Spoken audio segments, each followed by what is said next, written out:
మీరు నా ఫ్రెండ్స్ అనే మాట నిజమైతే నా గురించి ఆలోచించకుండా మీ గురించి ఆలోచించండి.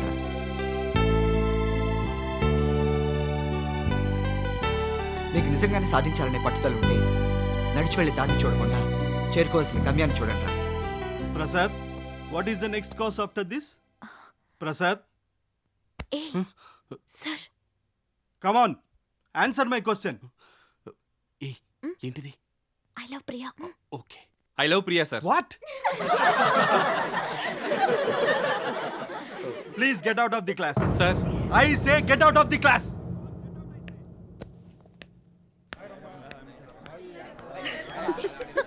ఏయ్, నీ ఆటలకు హద్దే లేదా? ఇప్పుడు ప్రిన్సిపల్ దగ్గరికి కంప్లైంట్ వెళ్తే నా చదివేం కావాలి?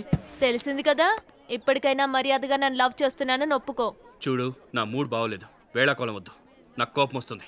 ఏంటి ఏంటి పెద్ద బెదిరిస్తున్నావు? ఇలా బెదిరిస్తే నిన్ను గట్టిగా కౌగిలించుకుని కాలేజ్ అంతా వినిపించేలా అరుస్తాను. ఊరుకోవే. నువ్వు ఉండవే. చూస్తావా చూస్తావా చూస్తావా? ఆ? ఆ?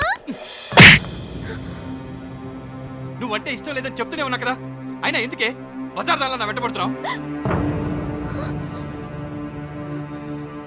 పోరా.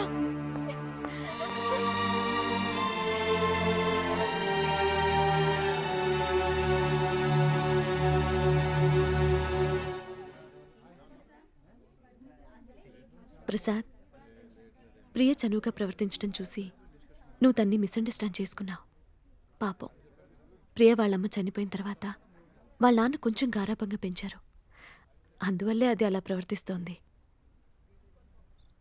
నీకు తెలుసో తెలీదో, ఆ అమ్మాయికున్న ఐశ్వర్యానికి ఆ అమ్మాయిని పెళ్లి చేసుకోవటానికి ఎంతోమంది కోటీశ్వర్లు వెయిట్ చేస్తున్నారు. కానీ దానికి నువ్వే నచ్చావు. నువ్వేంట్రా అంటే, ఏ నీకు ప్రియ అంటే ఇష్టం లేదా? చెప్పు, దీనికో పరిష్కారం తెలియాలి కదా. నిన్నెవరు చదివిస్తున్నారు? ఆ? నిన్నెవరు చదివిస్తున్నారు? మా నాన్న. ప్రియాని? వాళ్ళ నాన్న. మీ ఫ్రెండ్ కవితని?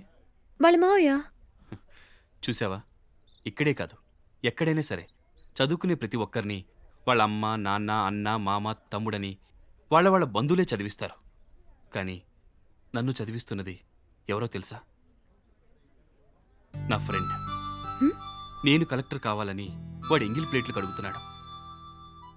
దేవుడు కూడా కానుకలు సమర్పించి అడిగితేనే వరాలిస్తాడు.